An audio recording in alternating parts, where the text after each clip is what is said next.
Bonjour, c'est Michel Drac. Aujourd'hui, je vous présente un livre. Je le présente à la demande d'un copain.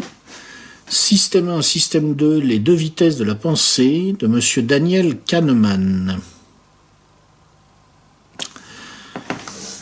Donc c'est un copain qui m'a dit, écoute, c'est un livre que tu m'as conseillé il y a quelques temps, ça serait bien de faire une note de lecture dessus, donc bon bah, pour faire plaisir à un pote, je fais un petit break dans ma série de notes de lecture politique autour de l'élection présidentielle, une autre autour du racisme anti-blanc et une troisième autour de Daesh, je crois que c'est un peu les trois thèmes du moment. Et on va un peu s'intéresser à un truc de fond. Donc, de la psychologie sociale sérieuse, je précise, parce que la psychologie sociale, c'est très variable comme qualité, mais là, c'est de la psychologie sociale sérieuse, par un monsieur qui a été, soit dit en passant, prix Nobel d'économie. Vous me direz, c'est pas forcément une référence, mais bon, c'est un type sérieux. Alors, il a d'ailleurs écrit son bouquin, surtout en vue, en fait, de construire une réfutation de la théorie de la décision des acteurs économiques telle qu'elle est généralement admise aujourd'hui par les économistes néoclassiques. Et d'ailleurs, c'est assez probant. On en parlera, on en touchera deux mots quand on viendra sur le sujet, sur le thème qui fait qu'il faut en parler. Bon, cela dit, moi personnellement, c'est pas tellement sous cet angle que le bouquin m'a intéressé. Ça m'a paru plus intéressant d'utiliser son travail comme une sorte de mise en garde. Attention les gars, voilà tous les biais qui vous tordent l'esprit, et voilà une façon de limiter les dégâts. C'est-à-dire c'est un peu cerveau mode d'emploi son bouquin. Et sous cet angle, c'est, je trouve, très intéressant, et ça touche beaucoup plus les gens que des questions simplement de théorie économique. Alors, je vais essayer de vous transmettre la substantifique moelle du travail de Daniel Kahneman, sachant que ça va être un peu compliqué, un peu difficile, je vous préviens, parce que tout simplement le bouquin n'est pas simple. Je veux dire, c'est subtil, c'est délicat, c'est une réflexion de fond. C'est toujours difficile à faire passer à l'oral, donc il y aura sans doute des pauses, des temps de réflexion. Si vous êtes pressé, si vous avez juste envie d'une note de lecture rapide pour rigoler, zappez celle-là, c'est pas la bonne. Si vous avez envie de rentrer avec moi dans le fond des choses avec Daniel Kahneman, c'est la bonne note de lecture. Et cela dit, on y va. Donc la première question que pose M. Kahneman, c'est d'où viennent nos biais cognitifs ? Un biais cognitif étant défini comme un mécanisme qui entraîne des erreurs de jugement systématiques. Alors en général, nous pensons que si nous nous trompons de façon récurrente, c'est parce que nous nous laissons submerger par nos émotions. En fait, c'est pas entièrement faux, mais c'est pas entièrement vrai non plus. Les causes des biais cognitifs se trouvent dans notre manière de penser elle-même, indépendamment du problème de l'émotion. Daniel Kahneman explique que nos opérations mentales rapides reposent sur la mémoire et pas sur l'observation méthodique du champ de l'expérience. Par conséquent, contrairement à la théorie de la décision qui sous-tend l'économie néoclassique, en fait, l'être humain n'est pas rationnel la plupart du temps. Et ces comportements irrationnels ne procèdent pas systématiquement de la perturbation du raisonnement par l'émotion. C'est notre part d'intuition qui explique notre irrationalité quand nous décidons rapidement. En fait, ce qui se passe, c'est que confronté à une situation quelconque, le premier réflexe de notre cerveau, c'est de chercher dans notre mémoire des situations qui nous rappellent ce que nous vivons. Et nous faisons ça spontanément, sans reprise réflexive, sans réfléchir à ce que nous faisons. Donc, quand nous avons du mal à trouver une réponse toute faite, nous devons compenser une défaillance de notre système de pensée rapide, ce qu'on pourrait appeler notre système 1.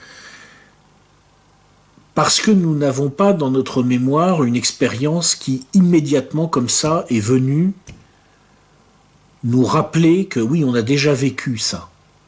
Donc là on s'arrête et on réfléchit et nous enclenchons ce que nous appelons notre système lent, le système 2 si vous voulez. Alors à ce moment-là, nous quittons la pensée intuitive et nous entrons dans la pensée délibérée. C'est un mécanisme dont les médecins peuvent détecter les signes cliniques. Nos pupilles se dilatent, notre tension artérielle, notre fréquence cardiaque augmente légèrement. On effectue un travail intellectuel et ça puise dans les ressources de notre organisme. À partir de ce moment-là, nous avons en quelque sorte une voix qui résonne dans notre tête. Nous parlons à nous-mêmes et notre pensée est délibérée. Elle est articulée.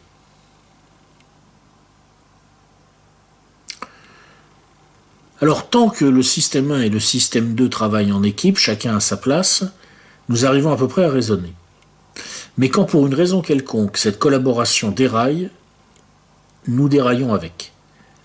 Et pour Daniel Kahneman, c'est fondamentalement là que réside l'origine de nos biais cognitifs. C'est-à-dire que, oui, l'émotion joue un rôle, parce que souvent c'est elle qui fait dérailler cette coopération entre le système lent et le système rapide, mais pas toujours. Parfois ça déraille sans que l'émotion joue le moindre rôle. Et le biais cognitif vient du fait que la coopération entre notre cerveau lent, le système 1, entre notre cerveau rapide, le système 1, et notre cerveau lent, le système 2, eh bien cette coopération, en quelque sorte, a déraillé. Elle ne s'est pas passée comme elle devait se produire. Alors essayons maintenant de comprendre un petit peu mieux ce que c'est que le système 1 et ce que c'est que le système 2, pour comprendre comment ils peuvent s'articuler. Alors le système 1, c'est un produit de l'évolution. Il est en veille permanente et son travail, c'est de répondre à quelques questions de base. Est-ce que tout est normal dans mon environnement? Est-ce qu'il y a du danger?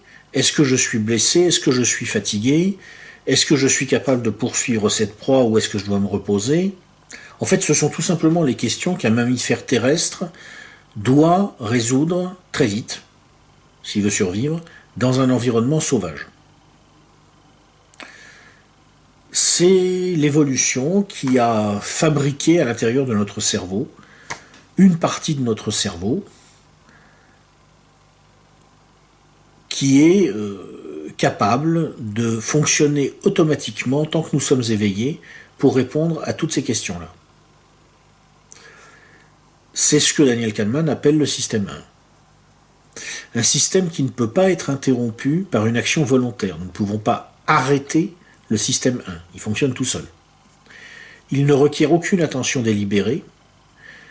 Dans une certaine mesure, il est multitâche. En temps normal, il est actif spontanément. Et tant qu'il n'est pas surpris, et c'est une des causes principales d'ailleurs de nos biais cognitifs, tant qu'il n'est pas surpris, il pense ne pas avoir besoin d'activer le système 2. Il fonctionne beaucoup par association d'idées. Il ne fait pas clairement la distinction entre succession, propriété partagée et causalité.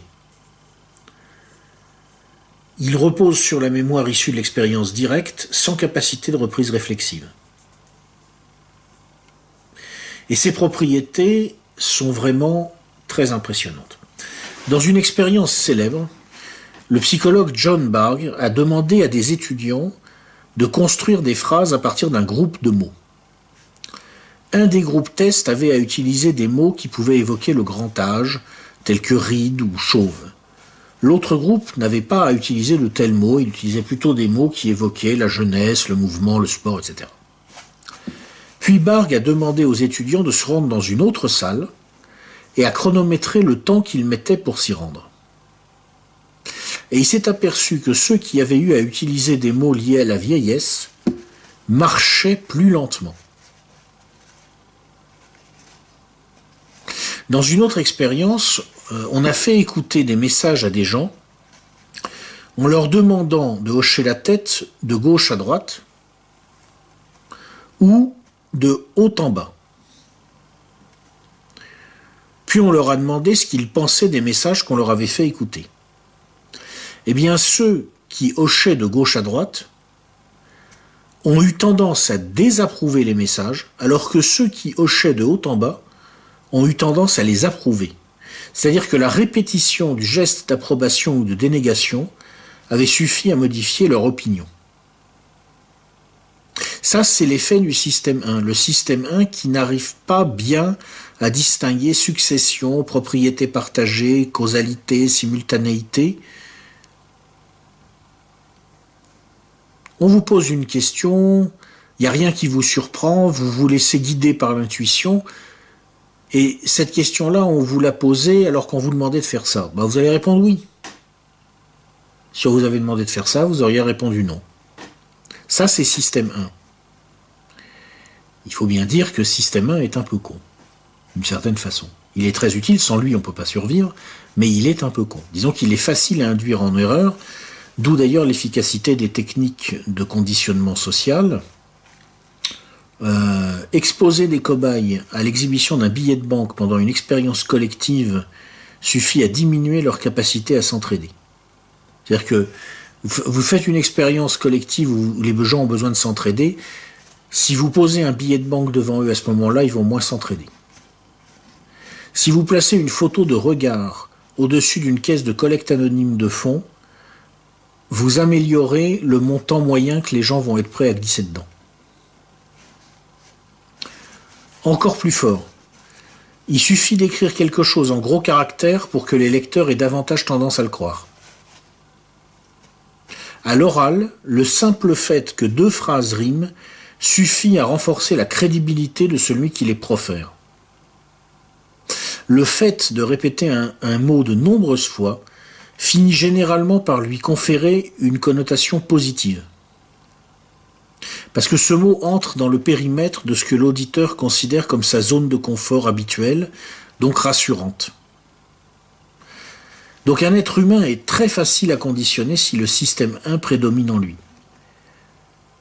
C'est-à-dire si son système 2 n'a pas été correctement entraîné à se réveiller vite, et si le système 1 lui-même n'a pas été conditionné pour réveiller facilement le système 2, c'est facile de manipuler un être humain, en fait, parce que ce que veut le système 1, c'est rester endormi. Ou disons ne pas se réveiller trop, et surtout ne pas avoir trop à réveiller système 2. Le système 1, il veut pas de vagues. S'il trouve un moyen de remettre en cohérence artificiellement ce qu'il voit, il va le prendre, ce moyen. Allez, on laisse filer, on laisse couler. C'est ça la logique du système 1. Dans l'ensemble, bien sûr. Conclusion, c'est lui qui est la cause principale de nos biais cognitifs d'une certaine façon. Parce qu'il a besoin de trouver des causalités même là où il n'y en a pas. Dès que quelque chose entre dans un contexte, système 1 a tendance à partir du principe que ce quelque chose est lié causalement à ce contexte. Encore pire, il a tendance à se créer mentalement un contexte pour faire coller un élément d'information à ce contexte. Donc quand il ne sait pas réellement ce qu'est le contexte, il parie sur ce qu'il estime être le contexte le plus probable, et celui-ci correspondra généralement à l'expérience la plus fréquente qu'il peut associer à la question posée. Donc s'il trouve un souvenir proche de la situation qu'il doit analyser, il substitue le contexte de ce souvenir au contexte réel. Et si c'est un souvenir agréable, il va encore plus vite pour sauter aux conclusions. C'est un phénomène qui est à la clé en fait d'une grande partie de nos biais cognitifs, que Daniel Kahneman appelle la disponibilité heuristique, c'est-à-dire le fait que, en quelque sorte, l'idée soit facilement disponible dans notre cerveau. Donc comme on l'a sous la main, si elle a l'air de coller à peu près à la situation, hop, on l'attrape et on l'utilise. Même si en fait, elle n'a rien à voir ou pas grand-chose à voir.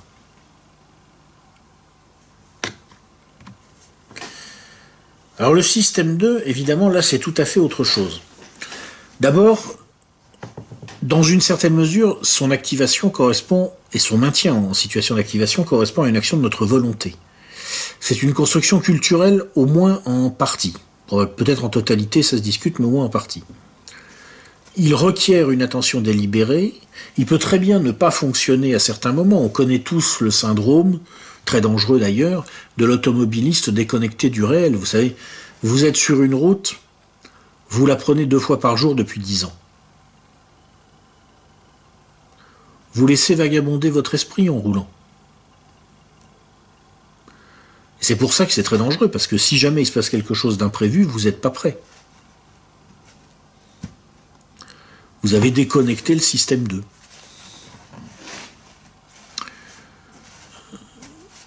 En temps normal, il n'est pas déconnecté complètement, cela dit, le système 2. Ce qui se passe, c'est qu'il fonctionne à très bas régime sans perturber le système 1.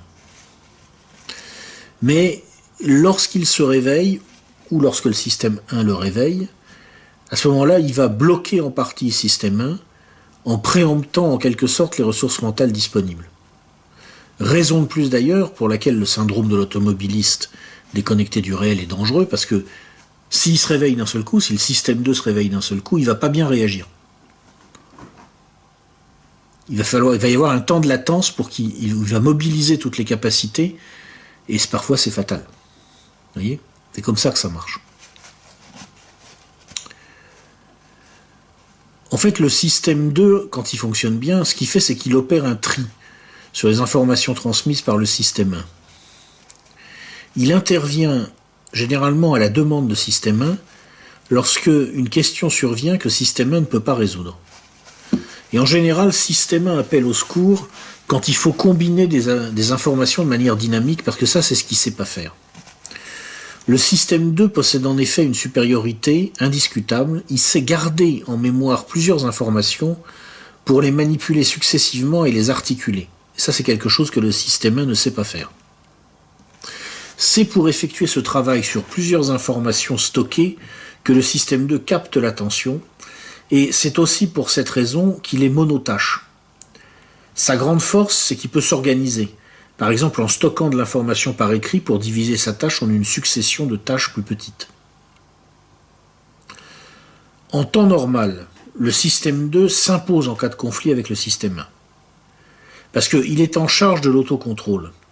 Il est l'image que nous nous faisons de nous-mêmes. Nous pensons que nous sommes notre système 2. En fait, c'est pas vrai. Nous sommes à la fois le système 1 et le système 2 et leur articulation. Mais consciemment, nous croyons que nous sommes le système 2.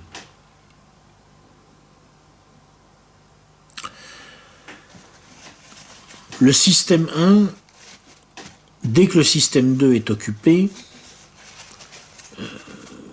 a cela dit tendance à rester prédominant, bien que nous n'en ayons pas conscience. Parce que quand le système 2 est occupé, comme il est monotâche, il laisse toutes les autres commandes au système 1. C'est quelque chose dont on se rend compte quand on observe le comportement de quelqu'un en réunion de travail, par exemple, qui est mobilisé par un travail intellectuel. La personne, par exemple, qui est chargée de gérer concrètement les données lors d'une réunion de travail, on s'aperçoit qu'en général, elle a beaucoup plus de chances de se montrer maladroite en termes de communication. Parce que son système 2 est mobilisé par les chiffres, donc il laisse en quelque sorte la bride au système 1, qui a quand même une forte part irraisonnée et impulsive, et qui peut facilement devenir agressif. C'est le syndrome bien connu de tous les cadres, du technicien qui est dans sa technique, et qui est un mauvais communicant à l'intérieur de l'organisation. Mais il est un mauvais communicant parce qu'il est dans sa technique. C'est normal. Il ne peut pas faire deux choses à la fois. Mais surtout, évidemment, le système 1 est souvent le vrai patron parce qu'il est permanent. Encore une fois, le système 1 joue un rôle clé dans le réveil du système 2 si celui-ci s'est trop endormi. Et encore une fois, le système 1 a tendance à ne pas aimer réveiller le système 2. Il faut voir que le système 2 est coûteux énergétiquement. Or, le système 1 est optimisé pour gérer le corps. Il n'aime pas que le cerveau se mette à pomper trop de glucose dans le sang, et c'est ce que le cerveau fait quand on lui demande de faire fonctionner système 2 à haut régime. Ça aussi, c'est une origine de nos biais cognitifs, évidemment. Ça explique que, d'une manière générale, c'est notre capacité à ne pas endormir trop profondément le système 2 qui définit notre capacité à contourner la plupart des biais cognitifs. Une expérience conduite à l'université de Princeton a démontré que le taux de bonne réponse à des tests de logique augmente quand le support d'examen est écrit dans une police difficile à lire. Parce que si vous voulez, le système 2 est activé par la nécessité de se concentrer pour déchiffrer les questions, donc il est en quelque sorte chaud pour bien contrôler la réponse du système 1.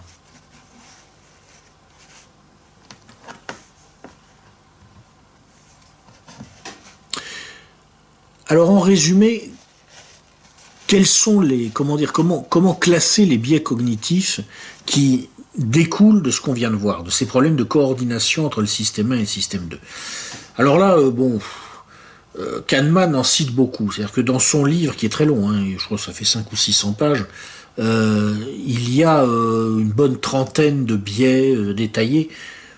Je ne vais pas procéder comme ça, je vais m'amuser un peu pour cette note de lecture. J'ai regroupé un peu artificiellement, là c'est moi qui fais du regroupement, les biais cognitifs cités par Kahneman pour définir ce qu'on pourrait appeler les 7 péchés intellectuels capitaux, les 7 grandes familles d'erreurs qui font vous faire basculer dans le biais cognitif. Donc on va les lister de 1 à 7. En plus c'est bien, c'est pédagogique, ça permet de mémoriser les 7 péchés capitaux intellectuels. Péché numéro 1, 0 en maths. Si vous en avez marre de vous planter quand vous réfléchissez, faites des mathématiques.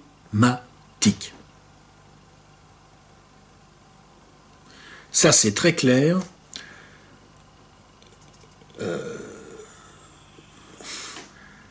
Si vous ne mathématisez pas facilement, rapidement, instinctivement, en quelque sorte, les problèmes, vous perdez beaucoup de votre capacité à éviter les biais cognitifs.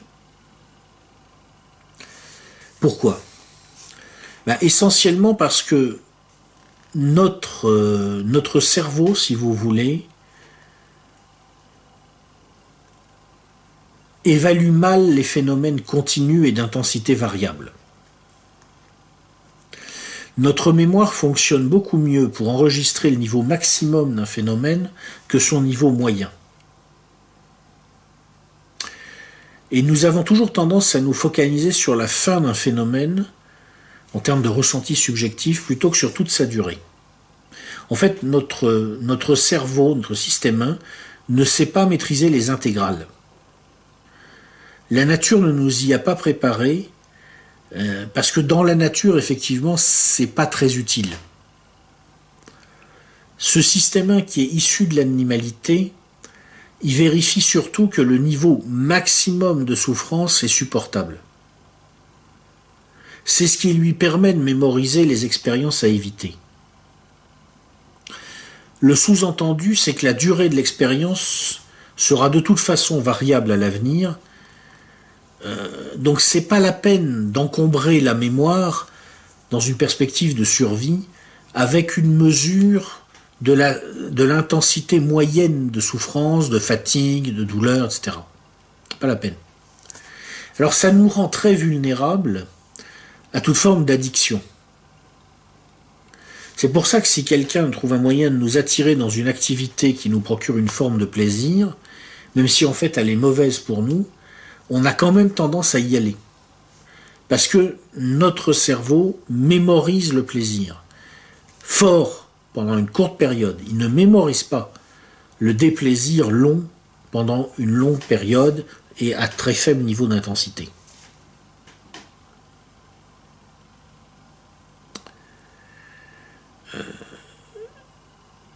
C'est aussi la raison pour laquelle nous nous laissons facilement impressionner par un fait saillant à l'intérieur d'un ensemble ou par une caractéristique frappante qui crée en nous une espèce d'effet d'ancrage. Par exemple, supposons qu'on vous demande qui est le plus grand d'un garçon de 6 ans d'1m50 et d'un garçon de 16 ans d'1m51. Beaucoup de gens ont spontanément tendance à répondre le garçon de 6 ans parce qu'effectivement il est plus grand par rapport à la norme de son âge. Mais c'est une erreur. Le plus grand, c'est bien le garçon d'1m51.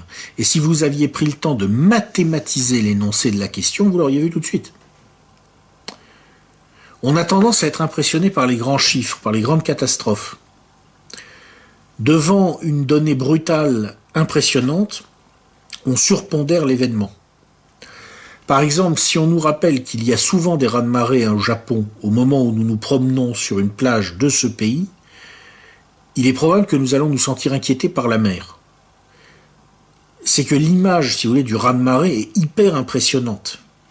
Et donc elle nous a fait en quelque sorte oublier que souvent, là en l'occurrence, ça veut dire une fois par siècle, ce qui relativise quand même le danger.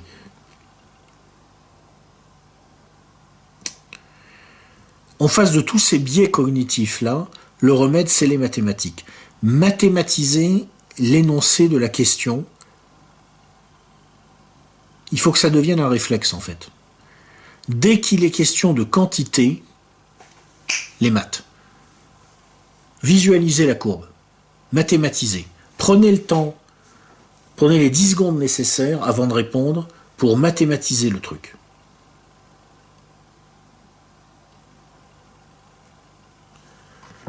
Péché numéro 1, ne pas le faire, ne pas faire de mathématiques. Péché numéro 2, qui est un peu lié au premier, la paresse. Nous avons tendance à surévaluer la récurrence d'événements pour lesquels nous trouvons facilement des exemples et des causalités. Parce qu'en fait, nous confondons la facilité mentale de reconstruction de l'événement en nous et la probabilité de sa survenue effective. Les deux systèmes sont d'ailleurs impliqués dans ce biais cognitif. Le système 1 substitue en fait la disponibilité heuristique à la probabilité réelle, et le système 2 avale cette substitution par paresse. C'est pourquoi il faut entraîner notre système 2 pour limiter le biais cognitif lié à la disponibilité heuristique. Si on vous demande par exemple si Gandhi est mort à 114 ans, vous aurez tendance à répondre non, il est mort à 70 ans peut-être. Mais si on vous demande est-ce qu'il est mort à 35 ans, là vous allez vous souvenir d'un seul coup qu'en fait il est mort assassiné. Donc vous allez dire ah non, il devait être plus âgé, mais peut-être 50 ans. Mais vous voyez en fait, par effet d'ancrage, on a réussi à vous influencer.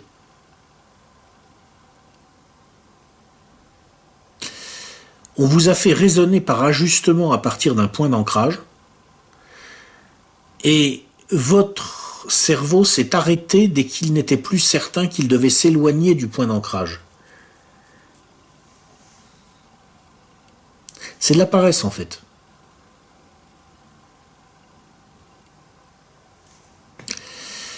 Cette paresse intellectuelle qui fait que, en fait, on réendort notre système 2 qui est un peu feignant, dès que manifestement le système 1 est arrivé à une position où il se sent à peu près en confort, cette paresse intellectuelle elle a des conséquences sociales très graves.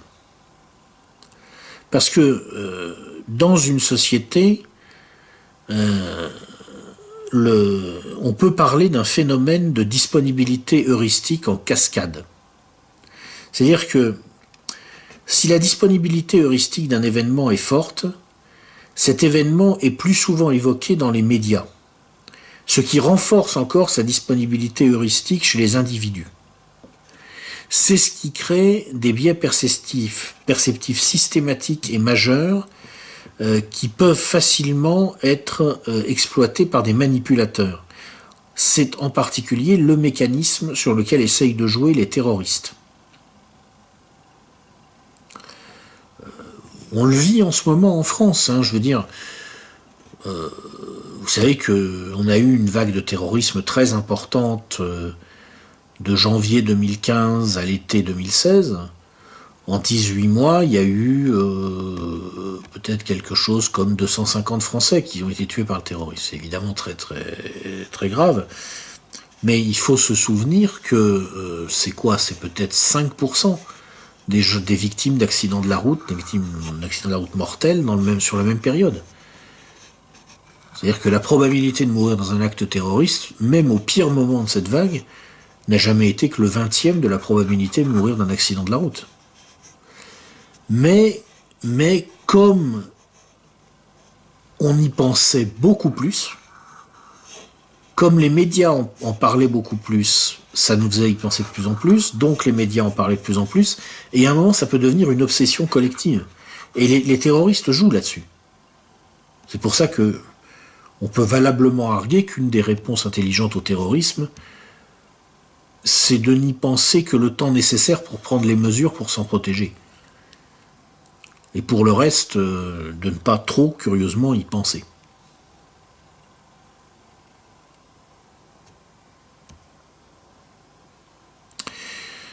La paresse intellectuelle, péché numéro 2. Péché numéro 3, la vanité intellectuelle. Notre esprit est naturellement biaisé dans le sens d'un excès de confiance dans nos intuitions et dans nos certitudes. En particulier, notre système 1 a tendance à nous faire négliger le caractère non représentatif d'un échantillon sur lequel se fonde implicitement une généralisation. Il est pressé de sauter aux conclusions et d'entraîner le système 2 avec lui pour pouvoir en fait réendormir le système 2 et lui faire arrêter de consommer du glucose dans le sang. Et alors du coup, d'une manière générale, notre esprit a tendance à sous-évaluer la part du hasard dans les événements qu'il observe. Nous prêtons toujours beaucoup plus d'attention au contenu d'une information qu'aux éléments qui indiquent son niveau de fiabilité. Nous avons tendance à oublier que, en quelque sorte, nous passons notre temps à changer d'avis et que ça devrait quand même nous inciter à une certaine modestie sur nos capacités à comprendre le monde qui nous entoure.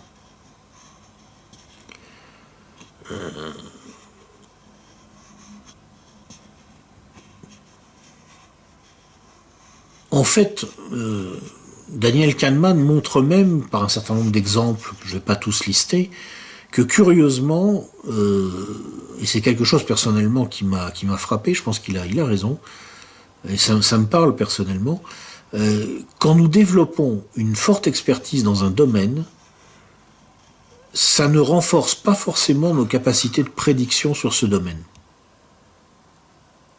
Parce que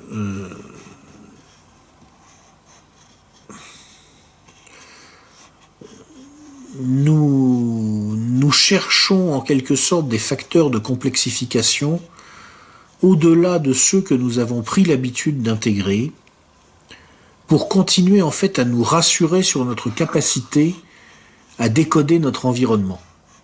En fait, on cherche à être constamment plus malin que nous-mêmes parce que tout simplement, nous n'arrivons pas à admettre cette idée très simple que nous ne savons pas ce qui se passe. Et c'est une forme de vanité, de refuser d'admettre qu'on ne sait pas. Ça, j'ai mis longtemps personnellement à me guérir de ce biais cognitif et de ce péché. C'est vraiment un grand péché intellectuel. À un moment, il faut avoir le courage de dire on ne sait pas ce qui se passe. On ne sait pas ce qui va se passer. Et c'était un peu mon péché mignon, moi, de ne pas réussir à faire ça. Quatrième péché intellectuel, l'entêtement. Une particularité du cerveau humain, c'est qu'une fois qu'il a admis une théorie, il lui est très difficile d'en détecter les failles. Nous avons naturellement tendance à prévoir les événements en fonction de la présence de certains traits dans la situation actuelle qui ressemblent à ce que la situation future serait dans telle ou telle hypothèse. Alors c'est d'une certaine manière logique, mais le problème, c'est que nous ignorons facilement des paramètres vraiment structurants parce que nous nous sommes focalisés sur une ressemblance. Ça, c'est le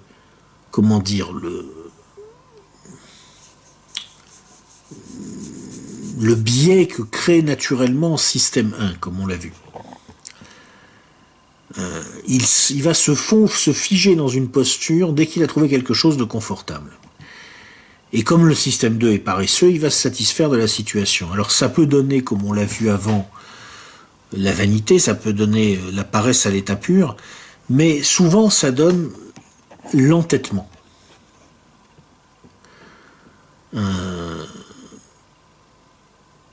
Cet entêtement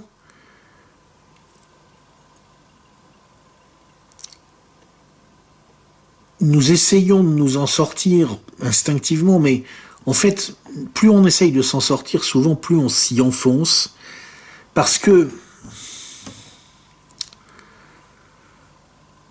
en quelque sorte, dès que nous essayons de remettre en cause une théorie dans laquelle nous nous sommes enfoncés, nous le faisons inconsciemment à partir de cette théorie elle-même. Et ça va en fait la solidifier.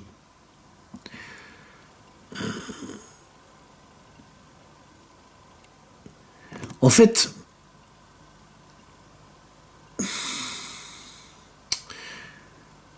il y a à l'intérieur de notre cerveau, si vous voulez, quelque chose d'inconscient, mais qui est omniprésent. Notre cerveau tient en quelque sorte la comptabilité des fois où il s'est trompé et des fois où il a eu raison. Et inconsciemment, c'est quelque chose que nous ne faisons pas délibérément, mais inconsciemment, nous biaisons nous-mêmes cette comptabilité pour pouvoir rester à l'intérieur de la théorie que nous avons avalée.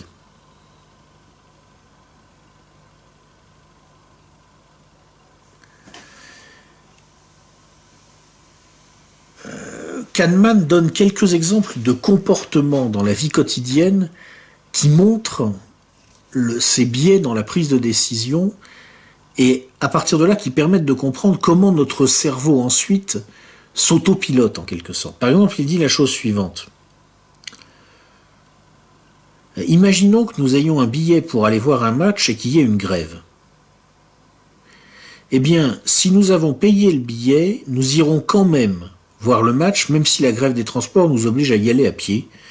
Alors que si nous l'avons eu gratuitement, nous n'irons pas voir le match. Parce que dans notre esprit, en termes en quelque sorte de comptabilité mentale, la perte est plus importante si on a payé le billet. Ce qui n'est pas vrai. En fait, ça change rien sur le fait qu'on voit le match ou qu'on le voit pas. Mais voilà, j'ai payé pour le billet, bah tant pis, je vais m'embêter à y aller, même si ça m'oblige à marcher très longtemps. Ben à l'intérieur de notre cerveau, ça fonctionne comme ça. J'ai mis longtemps à construire une théorie, la réalité ne semble pas me donner raison, alors je vais tordre ma perception de la réalité jusqu'à pouvoir quand même retrouver quelque chose qui cautionne ma théorie.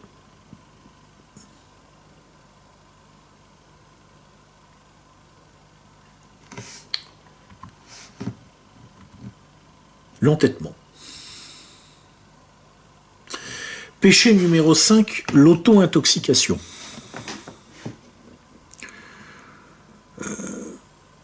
On en a déjà parlé, ce péché-là est un peu omniprésent en lien avec les autres.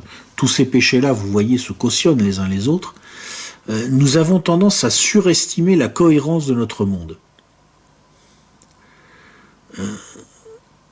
Dès que des causalités existent, potentiellement, nous avons tendance à considérer qu'elles sont démontrées. Par exemple, comme il est difficile pour nous de supporter l'idée qu'un incompétent réussisse par chance ou qu'un individu compétent échoue par malchance, lorsque nous voyons quelqu'un réussir, nous nous disons il doit être compétent. C'est la preuve de sa compétence. Ben non, c'est pas sa preuve. Il peut avoir réussi par hasard. Et lorsque nous voyons quelqu'un échouer, nous avons tendance à penser que c'est la preuve de son incompétence. Ben non, il peut avoir échoué par hasard.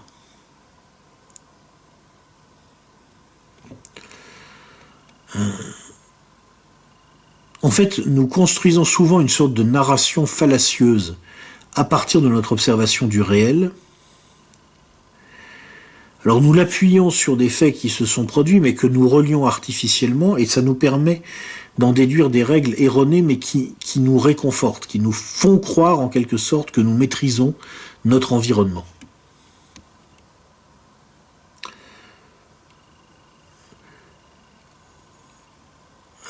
Notre système n'est pas vraiment doué en logique formelle.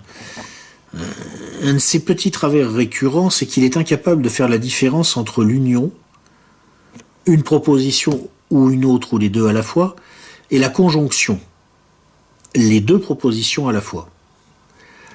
C'est dû au fait que la conjonction de deux ressemblances lui paraît plus sécurisante, alors qu'en réalité elle est moins probable que la présence de l'une ou l'autre. Donc notre système 1 substitue en permanence le plausible au probable, puis le probable au certain.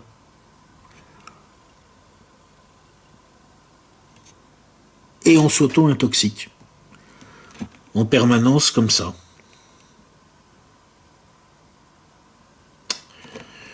Dans la pondération que nous donnons aux événements possibles, nous avons spontanément tendance à survaloriser les événements auxquels nous associons un effet de possibilité. C'est-à-dire qu'il est plus important dans notre esprit de passer de 0% de chance de gagner à 5% de chance de gagner que de passer de 10 à 15% par exemple. Ou alors nous surpondérons les effets de certitude, c'est-à-dire que nous avons tendance à considérer qu'il est plus important de passer de 95% à 100% que de 90 à 95%. Et cet effet de certitude explique le mécanisme des assurances, alors que l'effet de possibilité explique le mécanisme des loteries. Mais dans les deux cas, c'est pas rationnel comme prise de décision. Nous croyons que c'est rationnel, mais ça n'est pas du tout. C'est le fruit d'un péché intellectuel. Et c'est là qu'on reparle évidemment de la théorie néoclassique,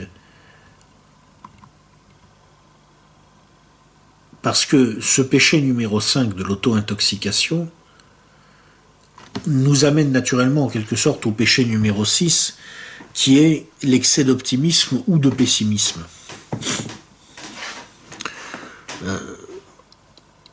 Une fois que nous avons intériorisé un but, il devient notre point de référence. Nous avons donc tendance à évaluer gains et pertes non en fonction de notre situation actuelle, mais en fonction de notre but.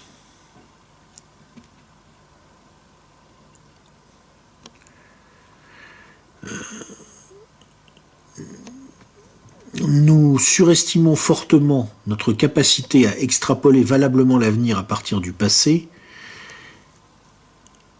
parce que nous allons tout ramener au point de référence qui est notre but. Et s'il n'y a pas d'inconnu que nous avons pris en compte au moment de définir ce but, sans nous en rendre compte nous-mêmes, nous avons tendance à considérer qu'il n'y a pas d'inconnu du tout. C'est-à-dire qu'en quelque sorte, nous ne prenons pas en compte ce qu'on pourrait appeler les inconnus non connus. C'est-à-dire des paramètres que nous n'avons tout simplement pas du tout envisagés au moment où nous avons défini notre objectif. D'où un biais récurrent dans toutes les organisations qui sont les plannings excessivement optimistes.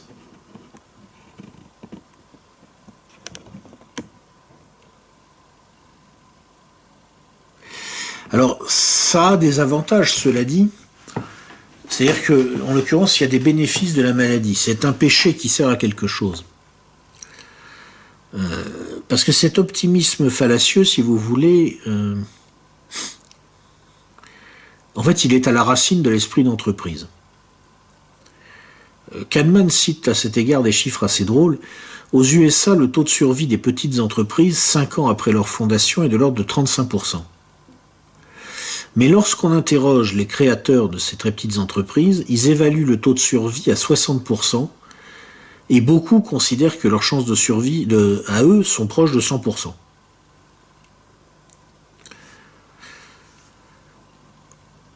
Alors, c'est là que l'être humain, si vous voulez, a quelque chose de merveilleux, c'est-à-dire qu'effectivement, d'un biais cognitif individuel résulte un comportement social positif. Parce que ça permet de lancer énormément de petites entreprises, et donc, comment dire, on tente, on essaye, on innove. Cela dit, ça reste quand même un biais cognitif. À la base, ces créateurs de petites entreprises qui surévaluent presque dans un facteur de 1 à 2 leurs chances de survie, et de 1 à 3 si on s'intéresse à ce qu'ils croient sur eux-mêmes personnellement, eh bien, ils se trompent. Ils se trompent, et beaucoup d'entre eux, évidemment, en payent le prix à un moment.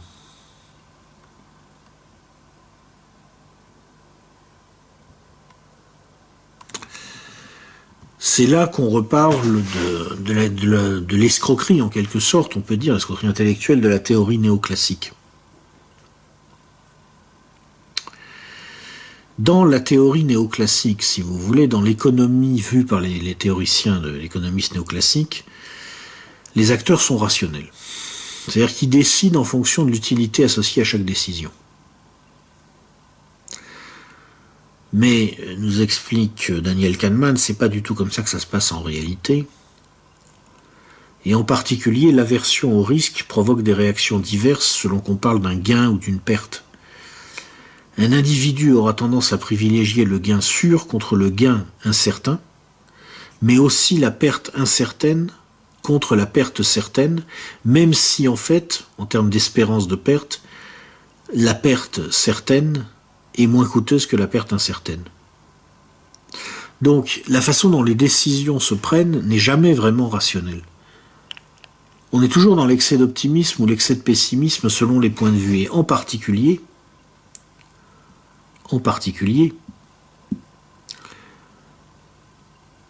les riches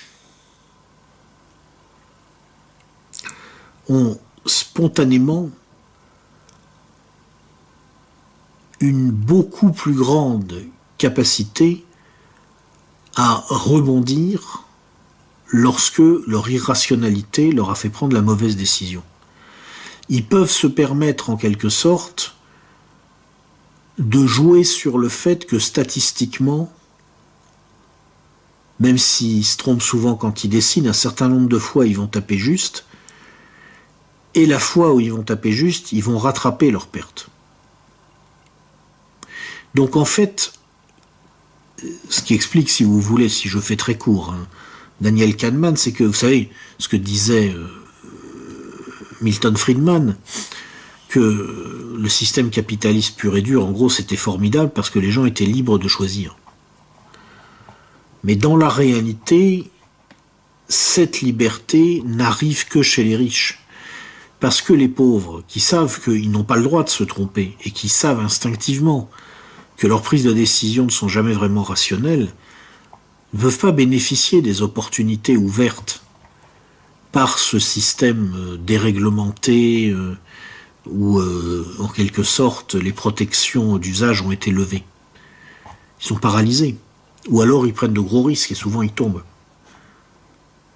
Donc en fait, quand vous supprimez les normes et règles qui encadrent les activités, vous créez une situation où les riches sont free to choose, libres de choisir, et les pauvres sont libres de ne pas bouger parce que le risque est trop grand. Je résume à l'extrême ce qu'explique Daniel Kahneman, mais en gros c'est à ça que ça revient.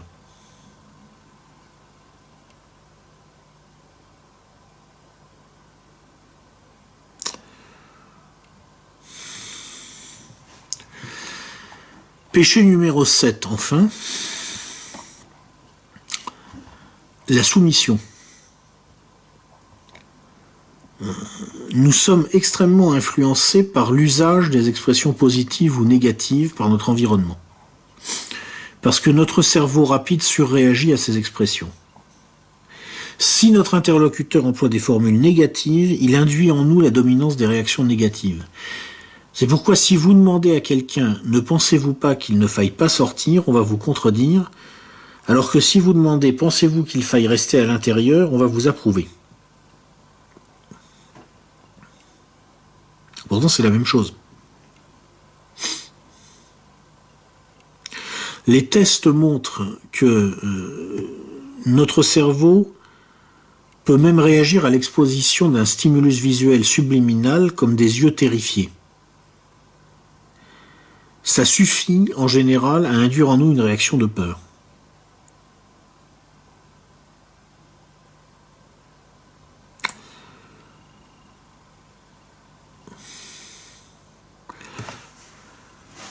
Un bon négociateur, explique Kahneman, sait jouer sur les biais cognitifs et en particulier, il sait jouer évidemment sur cette tendance naturelle de l'esprit à la soumission, c'est-à-dire quand le système 1 se replie peureusement parce qu'on a induit en lui des pensées négatives.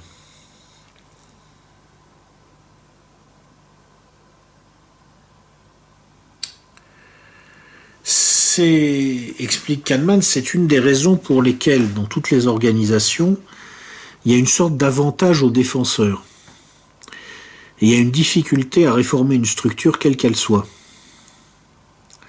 Parce que dans l'esprit d'un être humain, qui est à la base qui est un vertébré supérieur, donc qui est territorial, la défense du territoire constitue un point très difficile à déplacer. Alors que la conquête d'un nouveau territoire constitue un but révisable. Donc si vous voulez, ce qui se passe, c'est que c'est extrêmement facile de jouer sur une sorte de dominance négative vis-à-vis de gens qui ont peur de perdre leur territoire, alors que c'est assez difficile de jouer sur une dominance positive vis-à-vis de gens qui ont envie de gagner un nouveau territoire.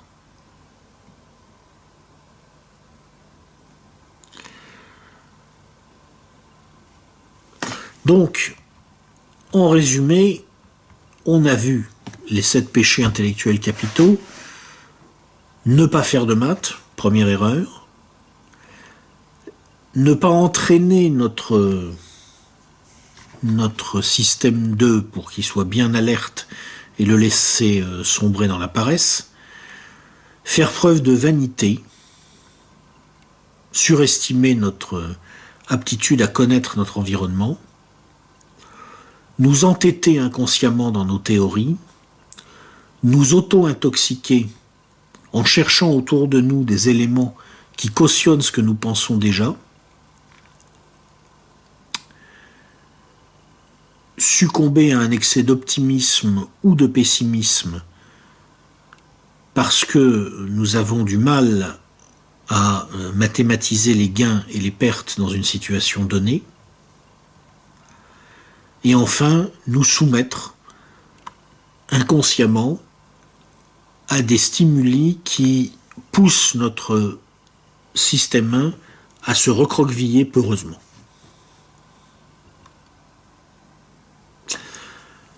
Alors, mécaniquement, si vous voulez, à partir de là, vous voyez bien comment apparaissent, en quelque sorte, ce qu'on pourrait appeler j'ai envie de dire, les 5 piliers de la jugeote. Il y a les 7 péchés capitaux intellectuels, et puis il y a les 5 piliers de la jugeote. Qu'est-ce que c'est ces 5 piliers de la jugeote? Là encore, je résume à l'extrême ce qu'explique Daniel Kahneman. D'abord, c'est certainement de comprendre, au sens de prendre en soi, en profondeur, la structure logique du langage. Pour que le système 2 puisse contrôler le système 1, il faut d'abord qu'il soit réveillé.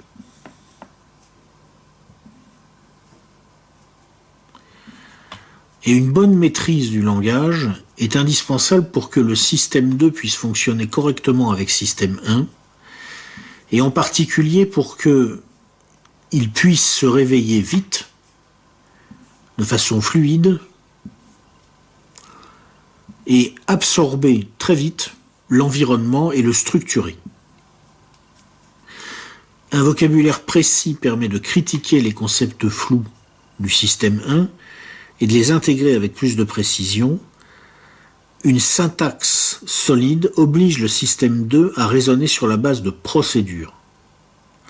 Or, c'est l'existence de ces procédures plantées dans notre tête qui nous protège le mieux contre la plupart des 7 péchés intellectuels capitaux.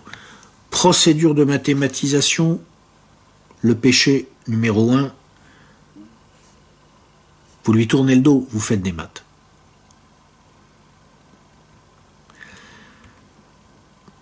Procédure d'examen systématique de la réalité. Si vous ne savez pas, vous saurez que vous ne savez pas. Vous échappez à la vanité. Si quelque chose dans l'environnement ne colle pas avec votre théorie, ça va faire tilt. Vous échappez à l'entêtement.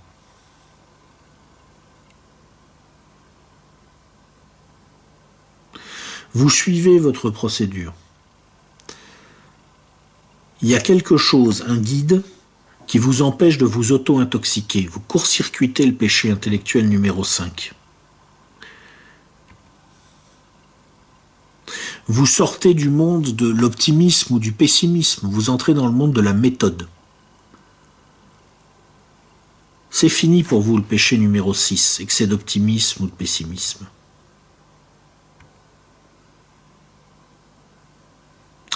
Donc pilier numéro 1, une bonne maîtrise du langage et en particulier de la syntaxe.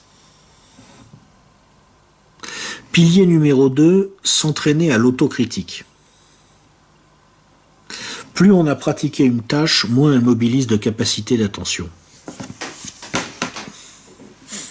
Un point fort de système 2 par rapport à système 1, c'est sa capacité de dresser la liste de ce qu'on doit savoir pour décider avant de décider. C'est une première étape à ne jamais sauter. Et cette première étape, elle doit être inscrite dans vos procédures. C'est la phase de l'autocritique. Bon, ok. Je pense que je sais tout ce que j'ai à savoir, mais est-ce que c'est vrai?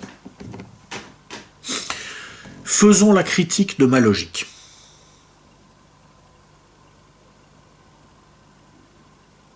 Là, vous coupez court au péché numéro 2, la paresse.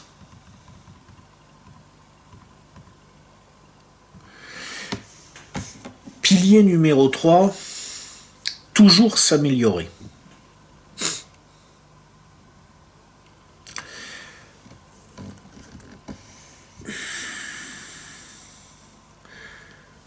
En fait, une fois que vous aurez bien structuré le langage dans votre esprit et pris l'habitude de l'autocritique, ça va devenir une habitude et cette habitude elle-même bénéficiera de la disponibilité heuristique. C'est-à-dire que la source des biais cognitifs, la source numéro 1 des biais cognitifs, va devenir la source de votre manière de neutraliser les biais cognitifs. L'habitude. Vous prenez l'habitude de formuler ce que vous voyez, de l'inscrire dans une procédure d'autocritique.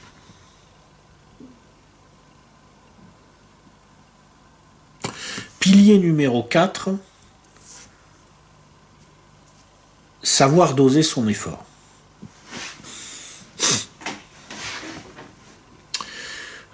Pour conduire un raisonnement, pour faire ce travail de conscience, d'autocritique qui devient un réflexe, pour activer ce stock de procédures qui a une forte disponibilité heuristique qui est dans notre esprit et auquel nous soumettons systématiquement nos propres raisonnements, pour faire ça, nous devons mobiliser des capacités d'autocontrôle. Et plus le raisonnement est complexe, plus l'autocontrôle exigé est grand.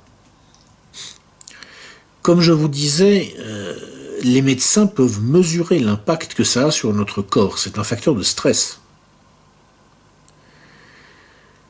C'est pourquoi, quand nous devons conduire un travail prenant, il est fréquent que nous ayons besoin de nous en évader.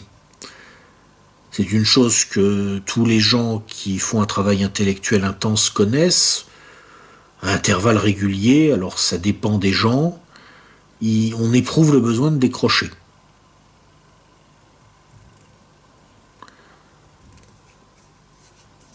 Il y a une exception, c'est ce que les psychologues appellent l'état de flow, F-L-O-W, au sens anglais de flux, où on s'immerge totalement dans un exercice au point que la concentration ne pose plus aucun problème. Mais c'est toujours un peu dangereux comme situation, parce que si vous voulez, il n'y a plus d'autocontrôle. Personnellement, l'expérience m'a appris que quand on écrit, par exemple, il faut se méfier des états de flow. Sur le moment, on a l'impression que c'est génial, puis en fait, quand on y revient le lendemain, on dit qu'on a écrit beaucoup de conneries. On était en transe, si vous voulez. En général, il vaut mieux être bien concentré une demi-heure, et puis ensuite, pendant un quart d'heure, 20 minutes, il faut faire autre chose. vous lisez vos emails, vous regardez un sketch des inconnus, vous lâchez la pression.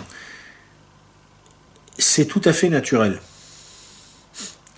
Quand vous vous concentrez fortement, votre cerveau puise vraiment dans les ressources en glucose dans le sang.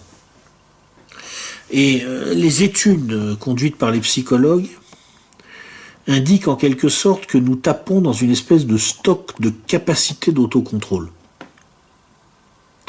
Et ensuite, il faut un moment pour que nous soyons capables de reconstituer ce capital de capacité d'autocontrôle.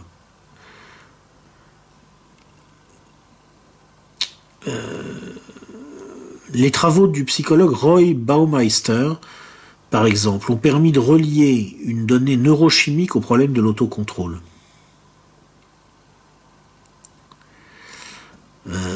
Baumeister a testé la baisse de capacité d'autocontrôle des sujets en leur demandant de regarder sur une tâche à forte concentration pendant longtemps, soit lorsqu'il leur faisait boire de la limonade sucrée, soit lorsqu'il leur faisait boire de la limonade avec édulcorant. Et bien, la conclusion, c'est tout simplement que les sujets qui buvaient de la limonade sucrée avaient des capacités d'autocontrôle sur la durée meilleures que celles que les sujets qui buvaient de la limonade avec édulcorant. Parce que ça maintenait leur taux de glucose dans le sang.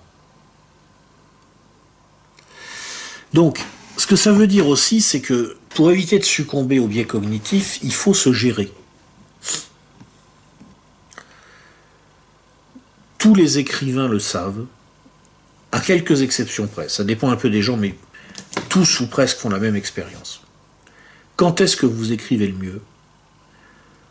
Dans les 2-3 heures qui suivent le réveil.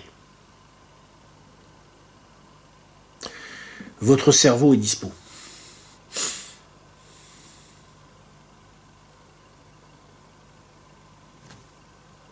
Faut se gérer.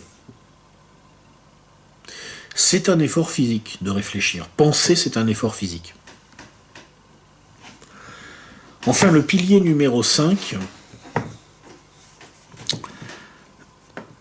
c'est de savoir organiser son désordre.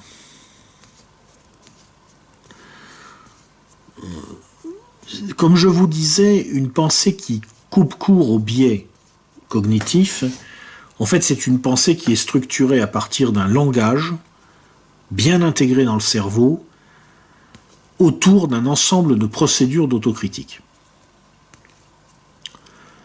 Un des problèmes que vous allez avoir avec ce type de pensée, c'est que certes, vous neutralisez les biais cognitifs, mais vous neutralisez aussi les bénéfices de la maladie. C'est-à-dire que comme vous n'avez plus de biais cognitifs, comme vous ne vous trompez plus, ou beaucoup moins, vous avez beaucoup moins d'objets intellectuels à examiner. Et vous perdez en créativité. C'est pour ça que, à mon avis, là j'extrapole un peu au-delà de ce que dit Kahneman. Là c'est un peu moi qui dis ça. Sachant que la créativité résulte d'un fonctionnement intense de la mémoire associative, il faut être capable de temps en temps, temporairement, de débrancher les procédures d'autocontrôle et de regarder ce qui sort de la tête. Puis après, quand vous avez laissé sortir un flux comme ça, vous rebranchez l'autocontrôle et là vous regardez.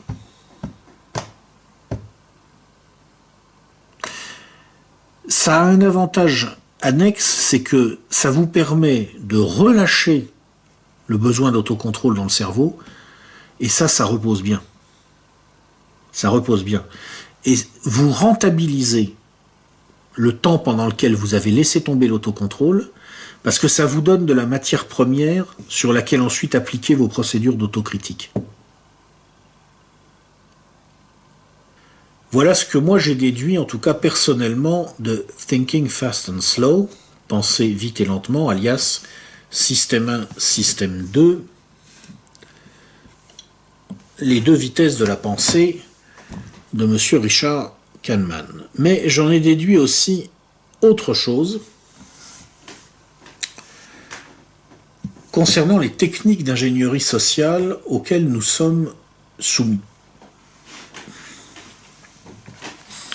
Vous vous souvenez de Najat Vallaud-Belkacem, et de sa nouvelle grammaire qui, paraît-il, elle allait enseigner à nos chères petites têtes blondes ou brunes dans nos écoles, avec il n'y a plus sujet, verbe, complément d'objet direct, il y a sujet, prédicat. En fait, qu'est-ce que c'est cette nouvelle façon d'apprendre aux gens? C'est tout simplement que ce qu'essaye de faire Najat, et les gens qui sont autour d'elle, c'est de détruire le pilier numéro 1 de la jugeote, c'est-à-dire la bonne compréhension des structures logiques du langage. Effectivement, si vous arrivez à détruire cette structure logique, si vous arrivez à démolir la capacité des gens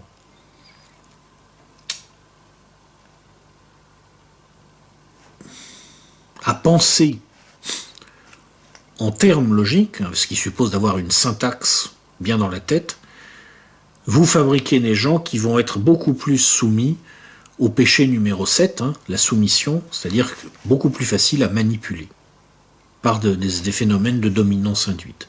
Et c'est ça qu'essayent de fabriquer des gens comme Najat Vallaud-Belkacem, des individus faciles à manipuler parce qu'on leur a fermé les portes du langage et donc celles des procédures d'autocritique et d'autocontrôle, ce qui permet de les empêcher d'enclencher ce cycle d'amélioration continue qui s'appelle l'éducation.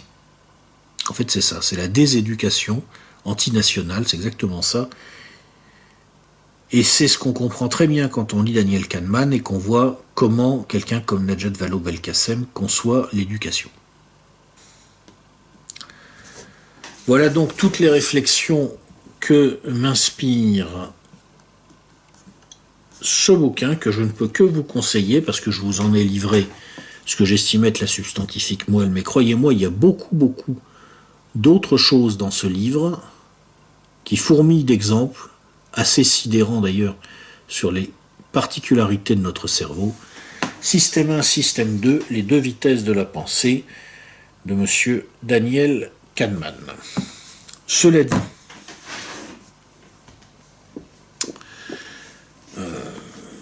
dans une prochaine note de lecture, dans 3-4 jours, quelque chose comme ça, on va passer alors à un truc complètement différent. Vous savez qu'en ce moment, on vit l'affaire Fillon. Avec les problèmes du couple Fillon, de Madame Pénélope Fillon, de son emploi fictif ou pas fictif ou demi-fictif, on ne sait pas. Alors, moi, à la base, je suis pas fan de François Fillon, soyons clairs, bon. Mais quand même, à un certain moment, je trouve que le foutage de gueule atteint maintenant à tel niveau que ça va me soulager de ramener ma fraise. Et j'ai décidé, puisqu'on parle de corruption, et de gens qui profitent du système, et tout ça, puisqu'on parle de ça, j'ai décidé de vous présenter ce livre-là. French Corruption.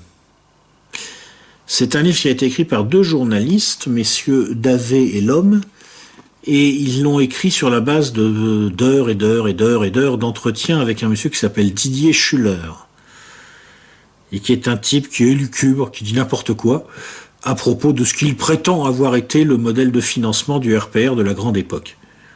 N'importe quoi. Mais je vais quand même vous le présenter parce que c'est rigolo de mettre ça en regard de ce qu'on reproche à ce brave François Fillon qui, à mon avis, pour dire les choses simplement, avec son histoire de Pénélope, fait un peu figure de première communiante au milieu de la droite d'affaires française. Voilà. Et je vous dis donc à bientôt.